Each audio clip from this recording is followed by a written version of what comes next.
Morning everyone. এই ব্লগটা ছিল কালী পুজোর দিনের ব্লগ। আমার পোস্ট করতে করতে দেরি হয়ে গেল। আমি সেদিন সকালে উঠেই ফার্স্টে ম্যাগি খেয়ে নিলাম।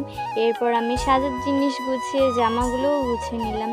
এরপর আমরা স্নান করে খাওয়া দাওয়া করে বাবা আমি মা বেরিয়ে পড়লাম। তারপর আমরা বাসে উঠে পড়লাম। আর আমি একটু চুল ঠিক করছিলাম, বারবার উঠছে তার জন্য। এরপর আমরা চলে এলাম। চলে এসে দেখি সব গোছ গাছ চলছে। এরপর আমার মামার বাড়িটা দেখো কত সুন্দর করে সাজিয়েছে। এবার আমি রেডি হয়ে মন্দিরের ওখানে গেলাম যেখানে পুজো হচ্ছে। এই যে দেখো এরপর এখন আমার বার্থডে উইশ চলছে, এরা করছে।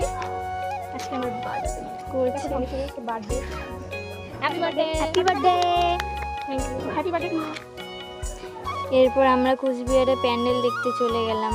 ভিডিওটা কেমন লাগলো কমেন্ট করে জানিও।